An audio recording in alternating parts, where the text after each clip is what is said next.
Hi guys, so today's video is an impromptu one. I wasn't really planning on doing this, but I just wanted something that I can reference. So if you saw the title of this video, I'm talking about anemia, please keep watching.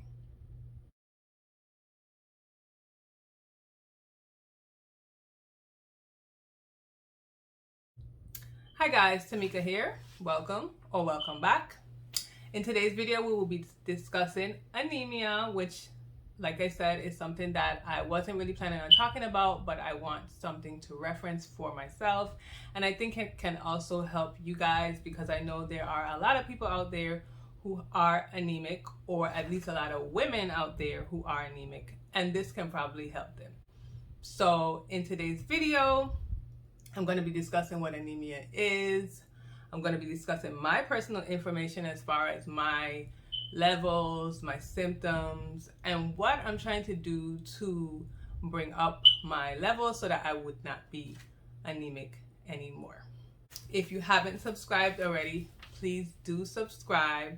I make videos on Saturdays and I do these impromptu videos, so you might get an extra video within the week. So please subscribe and hit the notification bell, like this video, and comment below. I'd like to have a discussion. So let's jump into it. Now, like I said, I want to be speaking about anemia.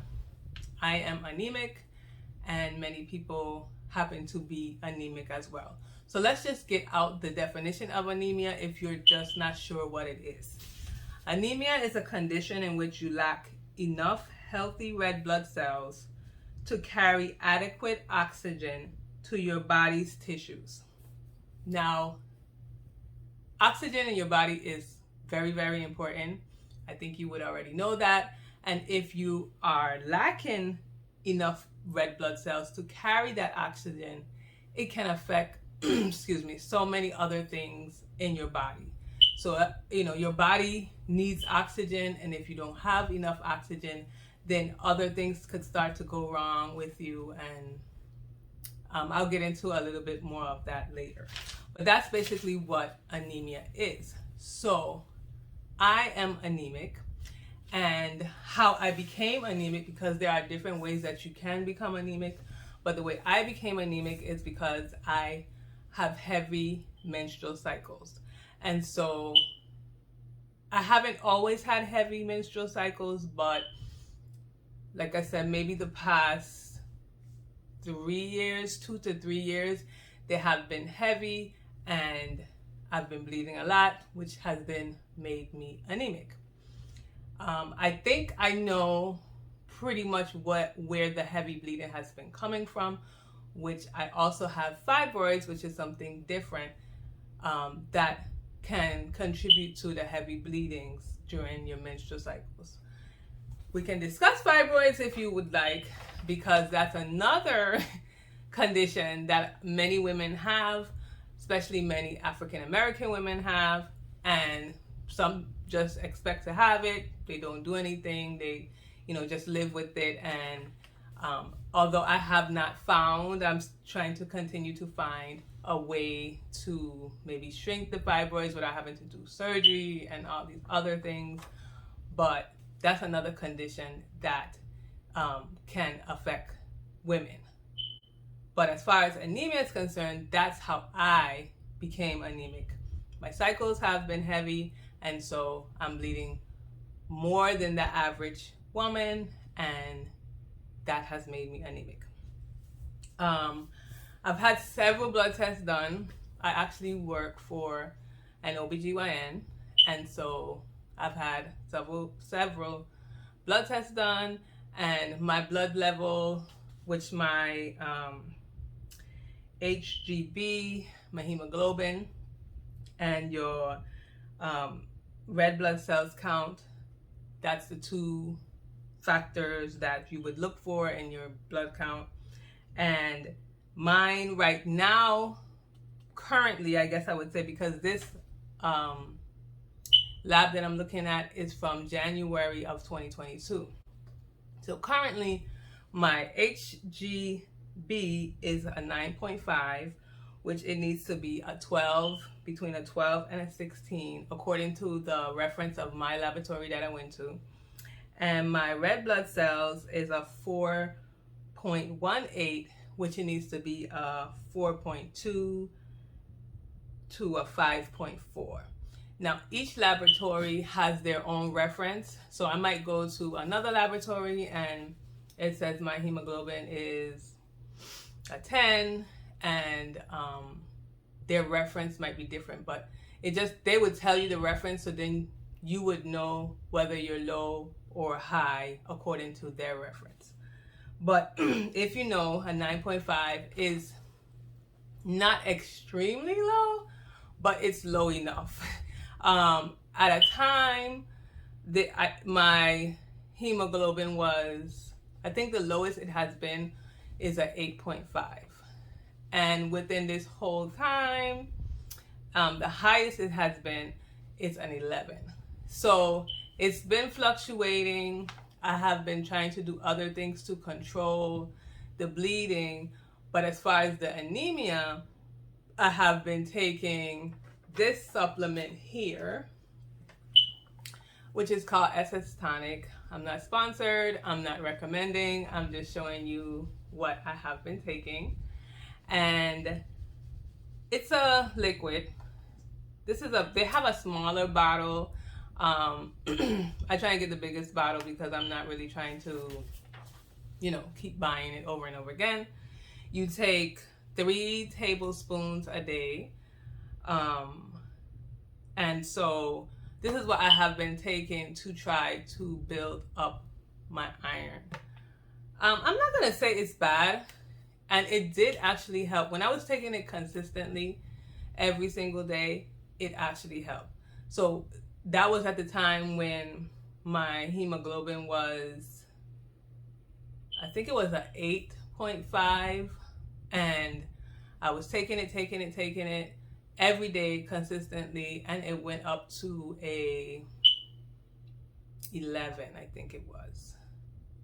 And so, but because of the reason that I'm bleeding heavily monthly, so it can fluctuate so much. So if I don't regulate the bleeding, then I'm just going to continue bleeding, and then my iron and my hemoglobin is going to continue falling because I'm not replenishing my red blood cells as fast as I should in the quantities that I'm actually bleeding out.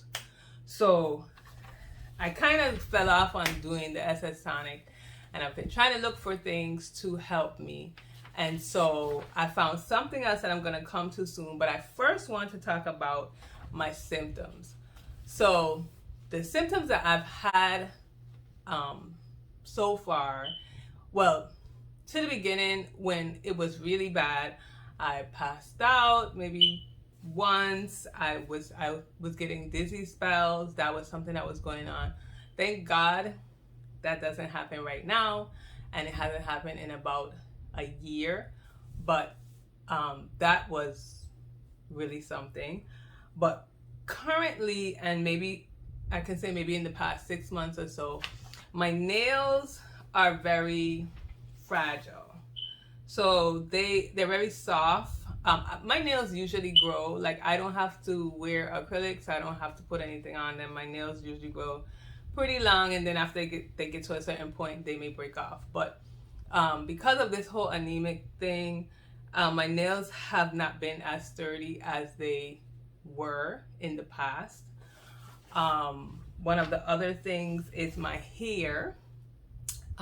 If you haven't noticed already from my past videos, or if this is your first video, I am natural, and I've been natural for about maybe 10 and a half years. And I've never really had thick hair or long hair down to my back, but my hair was full and it was good enough for me. And lately I've realized that I feel like my hair is breaking off. It feels a little bit thinner. And you can try all the things you can try topically on top of your head, but if your insides is not good, then it's not gonna work. Also, I have been craving dry things. So, this might sound weird, but as a kid, and if it cannot just be me, but as a kid, in kindergarten, I remember wanting to eat the white chalk from, like the chalk from the pack that you write on the board, that the teacher would write on the board. You like take a little bite and it have that like dry feeling. And so I find myself craving dry things. And from what I've been reading, is something, I'm not saying that I actually have this, but what they said it is something called pica, which is an eating disorder in which a person eats things not usually considered as food. So I know you probably have to have seen those TV shows where I forgot the name of the TV show, but I think it's something like, I cannot remember. If I remember, I will put it on the screen. But the people eat weird things like powder or dirt, or I've even saw one where a lady was eating her husband's remains because he got cremated. But we might laugh and say like, oh my God, are they crazy or whatever? But actually that person has a deficiency in something. It doesn't necessarily have to be iron. It could be B12, vitamin D, it could be whatever, but it's a deficiency in something, and that's why they're craving these things like this. So another thing is fatigue. I have been kind of really tired, and you can't really explain it because it's not like a tired where I didn't sleep or I've been running around so much so I'm feeling tired, but it's just more like you just, like I said, I'm just tired, like feel drained. Maybe the word is drained all the time. And also feeling cold. I don't care where I'm at. I don't care how maybe cool it may be, because where I live, it is not cold at all. People from the States would say that it's a nice temperature when it's 70 degrees, when it's 60 degrees. But for me, I'm just, most of the time I'm cold, and then when you touch me I feel warm. So I don't know, that's another one of the symptoms that I have.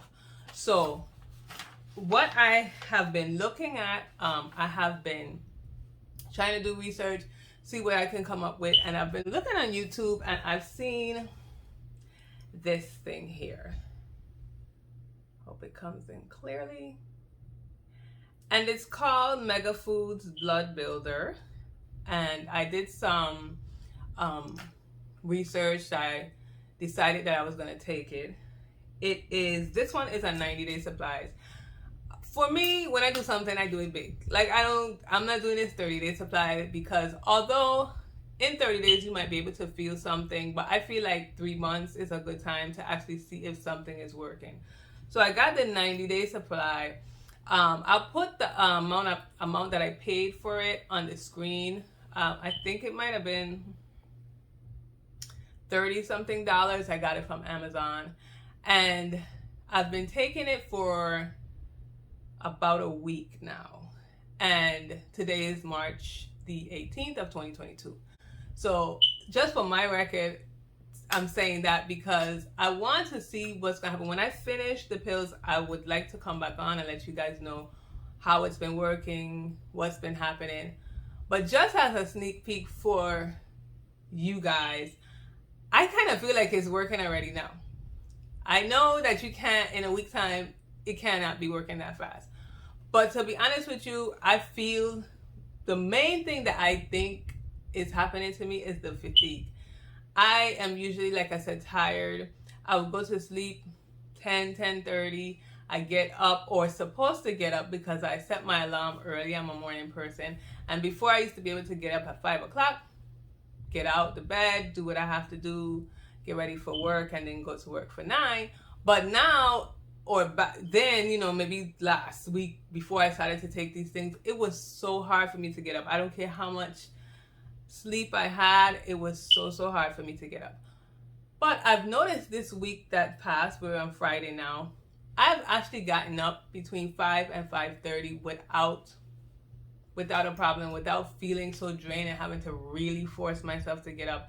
I've been able to just get up, do what I have to do, and actually not feel tired throughout the day. Because that was another thing that was happening.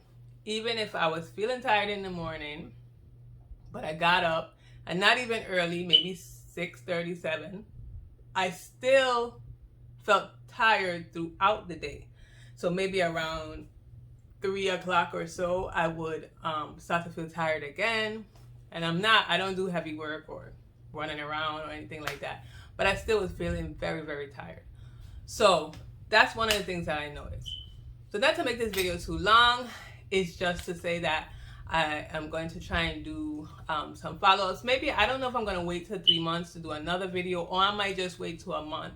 And then I might do the 2 month update and then a 3 month update. It just depends on if things are changing or progressing that fast, if I would do, more updates. So if you experience anemia and you have any suggestions, or you feel like you want to try this, like I said, I'll show this again. If you want to try it, then comment below. Let's talk about it, because like I said, I know that there are a lot of people who suffer from anemia, and they may not know what to do. They might not be doing anything, or they're trying all types of things and things are not working for them. So let me know below. Again, don't forget to subscribe, like this video, and I will see you in the next one. Bye.